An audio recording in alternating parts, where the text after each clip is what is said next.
नमस्कार दोस्तों। श्रीमद् भगवत गीता कथा रूप अध्याय 18 उपसंहार मोक्ष संन्यास सिद्धि योग।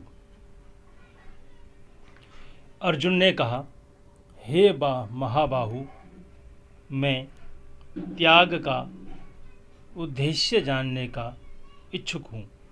और हे केसी निषूदन, हे ऋषिकेश, मैं त्यागमय जीवन संन्यास आश्रम का भी उद्देश्य जानना चाहता हूँ।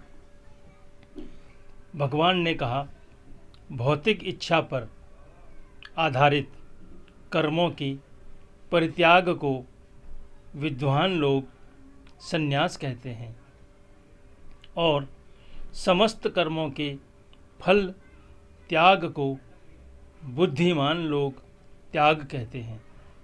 कुछ विद्वान घोषित करते हैं कि समस्त प्रकार के सकाम कर्मों को दोषपूर्ण समझकर त्याग देना चाहिए, किंतु अन्य विद्वान मानते हैं कि यज्ञ, दान तथा तपस्या के कर्मों को कभी नहीं त्यागना चाहिए। हे भरत श्रेष्ठ, अब त्याग के विषय में मेरा निर्णय सुनो। हे नरशार्दूल, शास्त्रों में त्याग 3 तरह का बताया गया है। यज्ञदान तथा तपस्या के कर्मों का कभी परित्याग नहीं करना चाहिए, उन्हें अवश्य संपन्न करना चाहिए। निसंदेह यज्ञ, दान तथा तपस्या महात्माओं को भी शुद्ध बनाते हैं। इन सारे कार्यों को किसी प्रकार की आसक्ति या फल की आशा के बिना संपन्न करना चाहिए। हे प्रथापुत्र, इन्हें कर्तव्य मानकर संपन्न किया जाना चाहिए। यही मेरा अंतिम मत है। निर्दिष्ट कर्तव्यों को भी नहीं त्यागना चाहिए।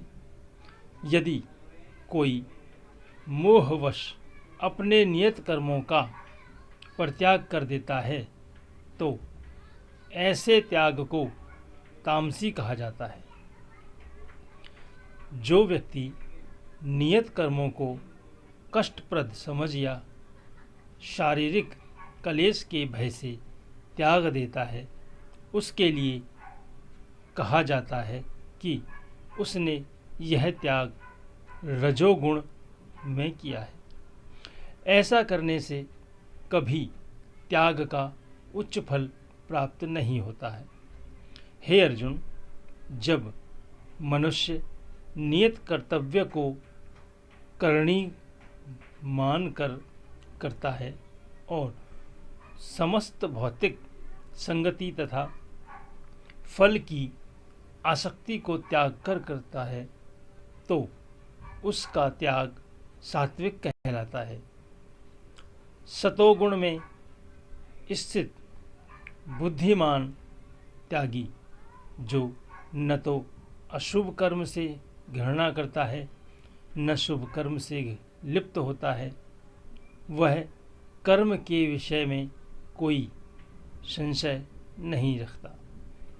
निसंदेह किसी भी देहधारी प्राणी के लिए समस्त कर्मों का परित्याग कर पाना असंभव है, लेकिन जो कर्म फल का परित्याग करता है वह वास्तव में त्यागी कहलाता है।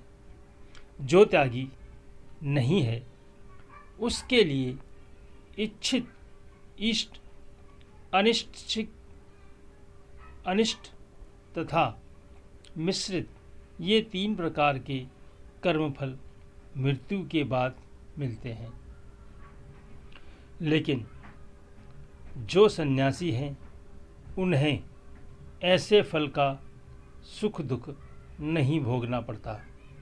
हे महाबाहु अर्जुन, वेदांत के अनुसार समस्त कर्म की पूर्ति के लिए 5 कारण हैं।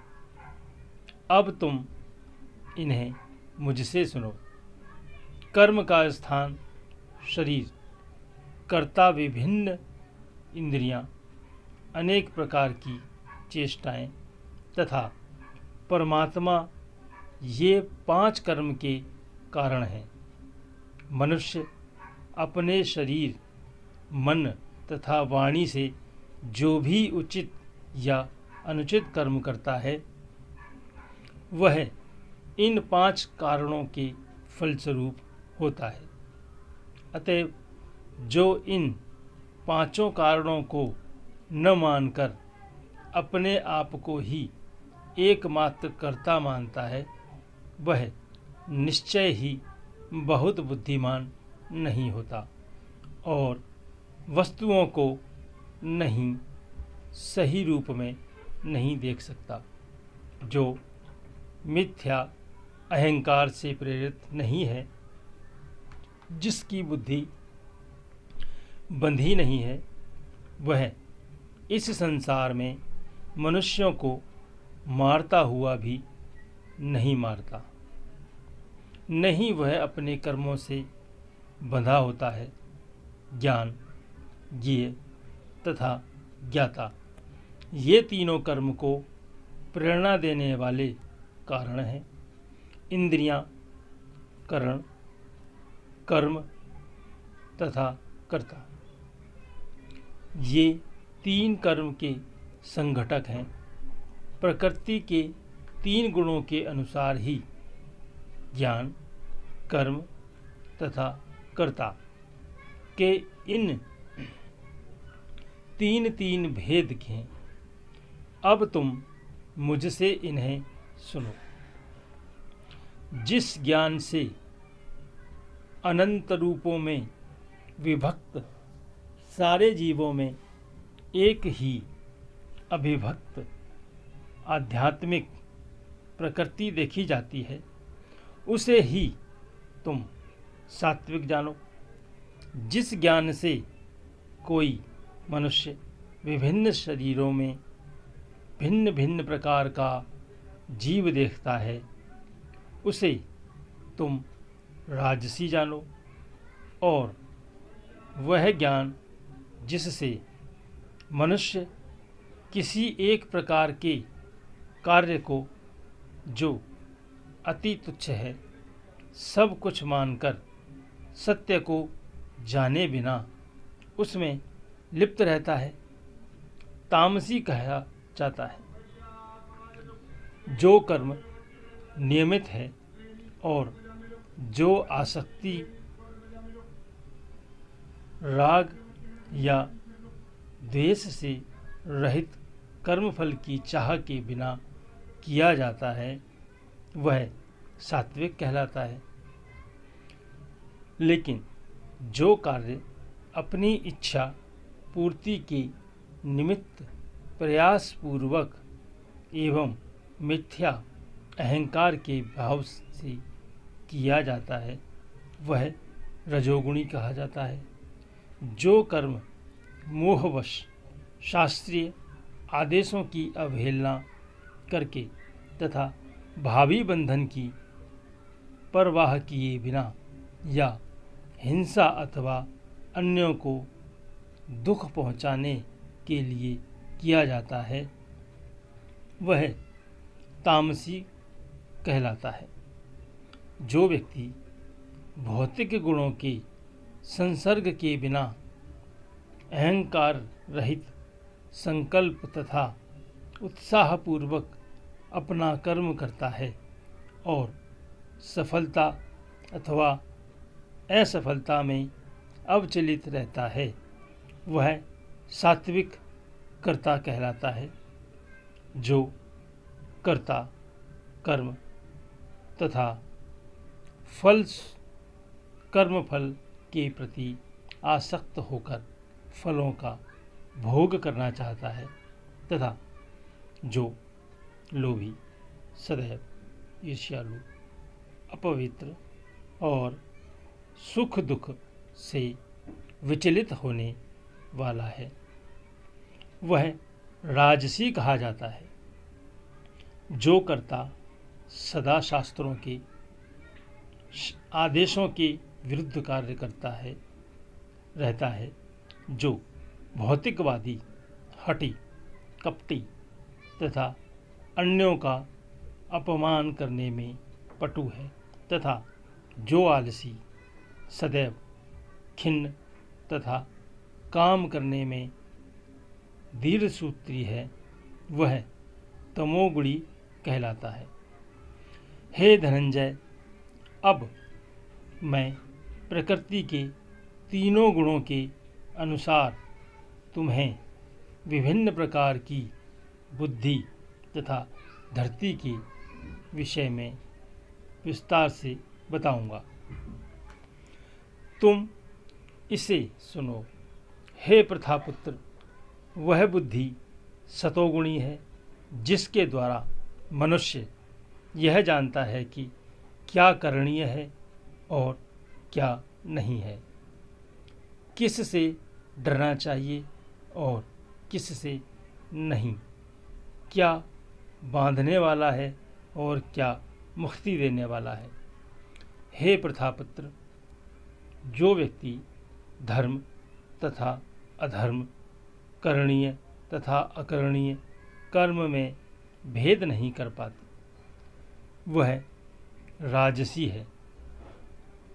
जो व्यक्ति मोह तथा अंधकार की वशीभूत होकर अधर्म को धर्म और धर्म को अधर्म मानती है, वह सदैव विपरीत दिशा में प्रयत्न करती है। हे पार्थ, वह तामसी है।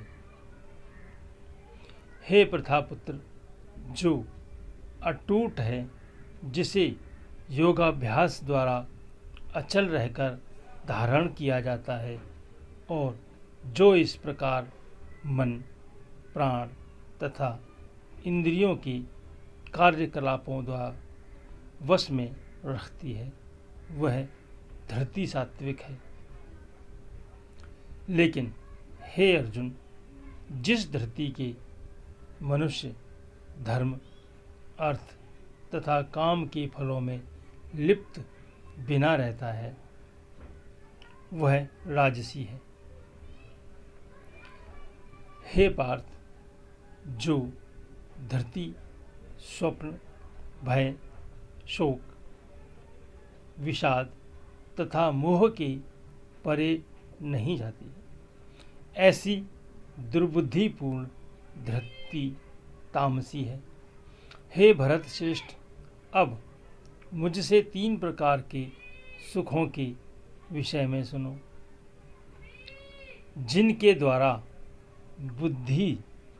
बुद्ध जीव भोग करता है और जिसके द्वारा कभी कभी दुखों का अंत हो जाता है, जो प्रारंभ में विष जैसा लगता है, लेकिन अंत में अमृत के समान है, और जो मनुष्य में आत्म साक्षात्कार जगाता है, वह सात्विक सुख कहलाता है। जो सुख इंद्रियों द्वारा उनके विषयों की संसर्ग की प्राप्त होता है, और जो प्रारंभ में अमृत तुल्य तथा अंत में विष तुल्य लगता है, वह रजोगुणी कहलाता है।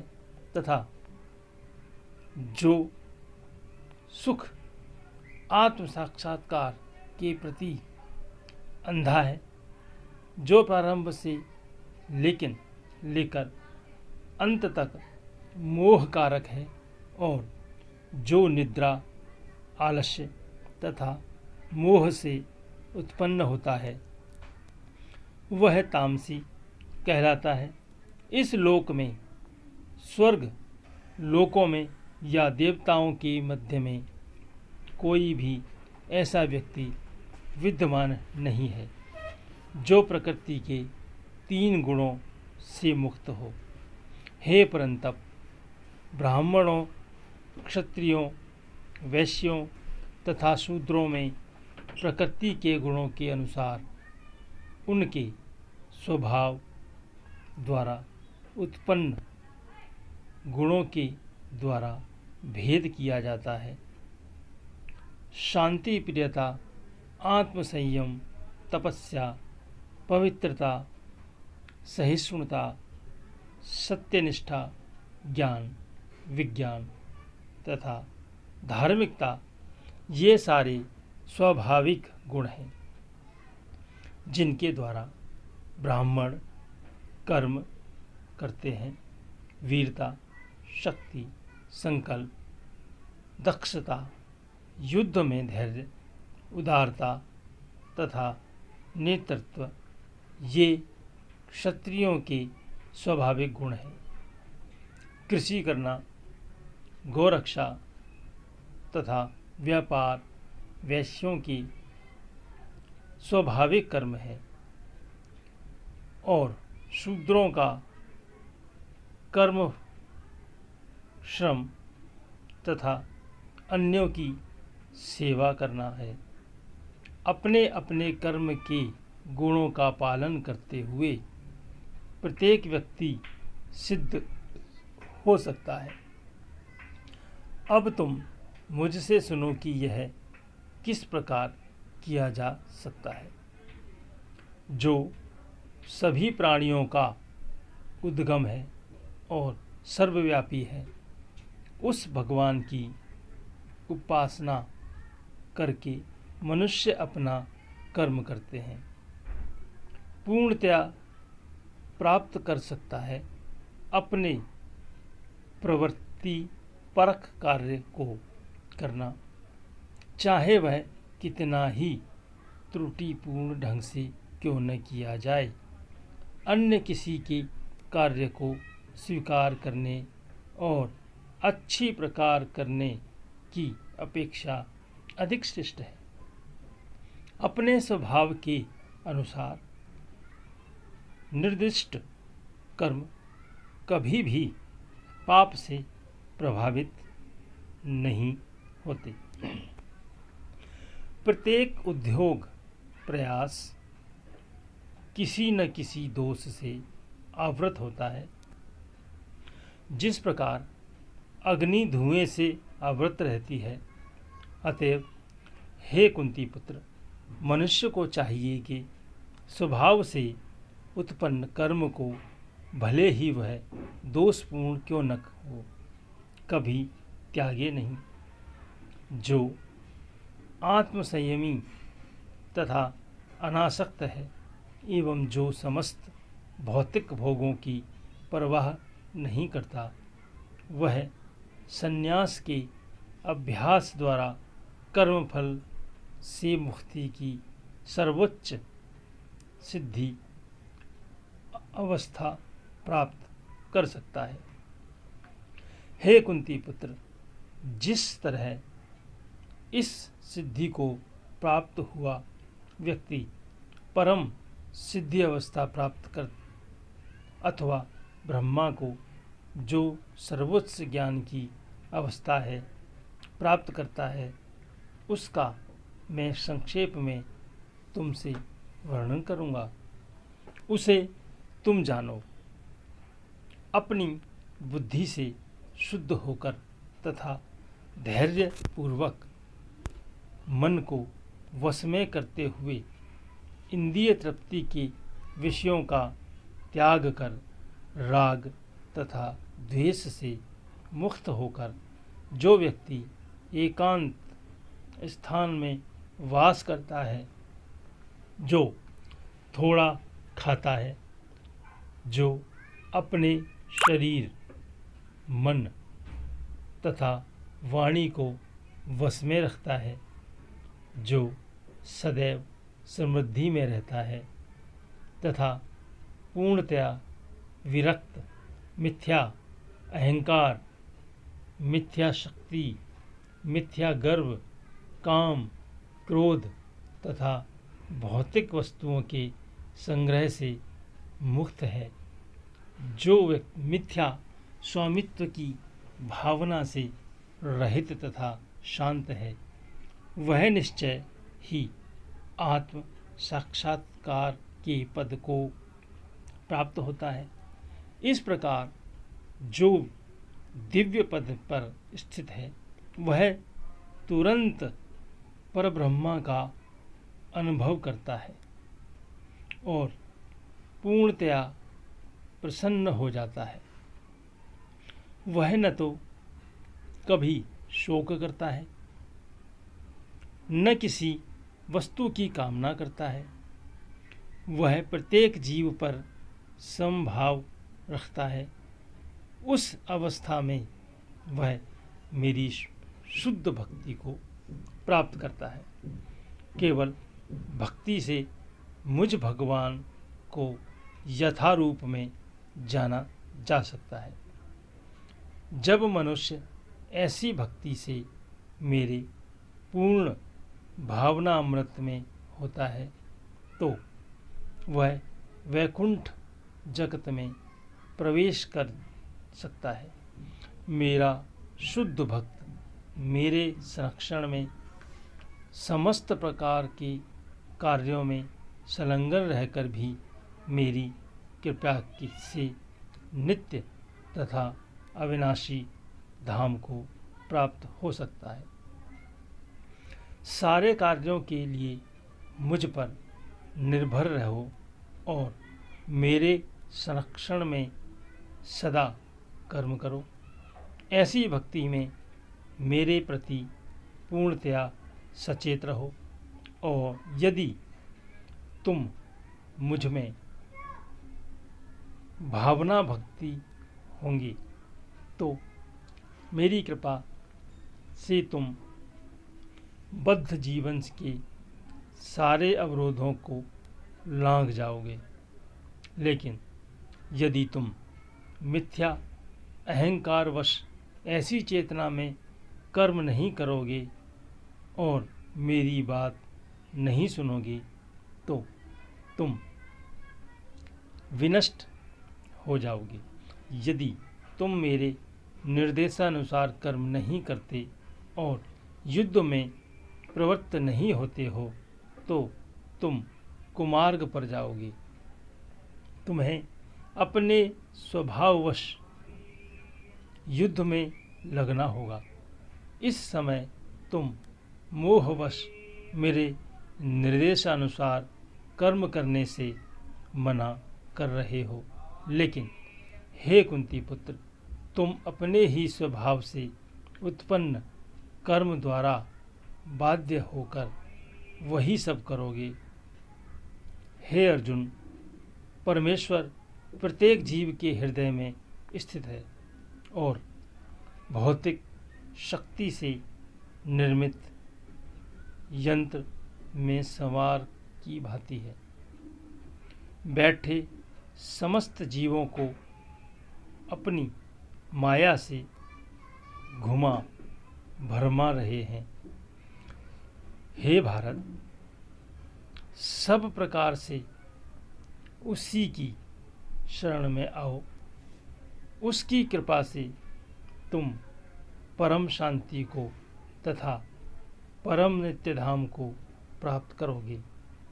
इस प्रकार मैंने तुम्हें गृहातर ज्ञान बतला दिया। इस पर पूरी तरह से मनन करो और तब जो चाहो सो करो। चूँकि तुम मेरे अत्यंत प्रिय मित्र हो, अतएव मैं तुम्हें अपना परम आदेश, जो सर्वाधिक गृह ज्ञान है, बता रहा हूँ। इसे अपने हित के लिए सुनो। सदैव मेरा चिंतन करो, मेरे भक्त बनो, मेरी पूजा करो और मुझे नमस्कार करो। इस प्रकार तुम निश्चित रूप से मेरे पास आओगे। मैं तुम्हें वचन देता हूँ, क्योंकि तुम मेरे परम प्रिय मित्र हो। समस्त प्रकार के धर्मों का परित्याग करो और मेरी शरण में आओ। मैं समस्त पापों से तुम्हारा उद्धार कर दूंगा। डरो मत। यह गूढ़ ज्ञान उनको कभी भी न बताया जाए जो न तो संयमी है, न एकनिष्ठ है, न भक्ति में रत हैं, न ही उसे जो मुझसे द्वेष करता हो। जो व्यक्ति भक्तों को यह परम रहस्य बताता है वह शुद्ध भक्ति को प्राप्त करेगा और अंत में वह मेरे पास वापस आएगा।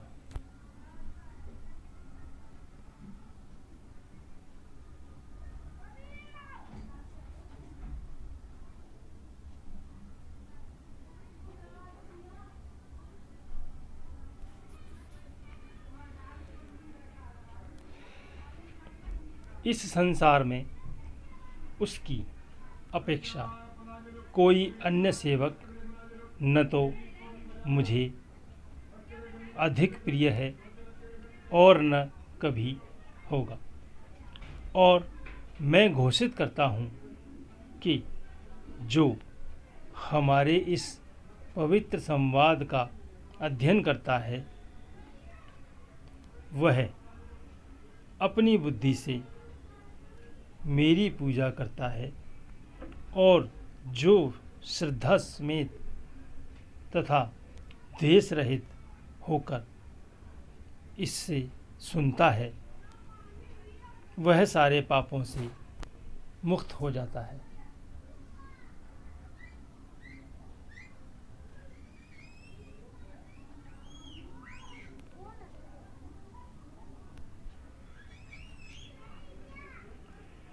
और उन शुभ लोकों को प्राप्त होता है जहाँ पुण्य आत्माएं निवास करती हैं। हे प्रथापुत्र, हे धनंजय, क्या तुमने इस शास्त्र को एकाग्रचित्त होकर सुना और क्या अब तुम्हारा ज्ञान, अज्ञान तथा मोह दूर हो गया? अर्जुन ने कहा, हे कृष्ण, हे अच्युत, अब मेरा मोह दूर हो गया। आपके अनुग्रह से मुझे मेरी स्मरण शक्ति वापस मिल गई है। अब मैं संशय रहित तथा दृढ़ हूँ और आपके आदेश अनुसार कर्म करने के लिए उद्धत हूँ। संजय ने कहा, इस प्रकार मैंने कृष्ण तथा अर्जुन के इन दोनों महापुरुषों की वार्ता सुनी और यह संदेश इतना अद्भुत है कि मेरे शरीर में रोमांच हो रहा है। व्यास की कृपा से मैंने ये परम गूढ़ बातें साक्षात योगेश्वर कृष्ण के मुख से अर्जुन के प्रति कही जाती हुई सुनी है। हे राजन, जब मैं कृष्ण तथा अर्जुन के मध्य हुई इस आश्चर्यजनित तथा पवित्र वार्ता का बारंबार स्मरण करता हूँ तो प्रति क्षण आह्लाद से गद्द हो उठता हूँ। हे राजन, भगवान कृष्ण के अद्भुत रूप का स्मरण करते ही मैं अधिकाधिक आश्चर्यचकित होता हूँ और पुनः पुनः हर्षित होता हूँ। जहाँ योगेश्वर कृष्ण है और जहाँ परम धनुर्धर अर्जुन है, वही ऐश्वर्य, विजय, अलौकिक शक्ति तथा नीति भी निश्चित रूप से रहती है। ऐसा मेरा मत है। ईश्वर हम सबके जीवन को खुशियों से भर दें और दुखों से बहुत दूर रखें। अपने व्यस्त जीवन से अमूल्य समय निकालकर यहाँ तक वीडियो देखने के लिए बहुत बहुत धन्यवाद। मिलते हैं अगले वीडियो में नए रहस्य के साथ। कृपया करके चैनल को सब्सक्राइब करें और शेयर करें और लाइक भी करें।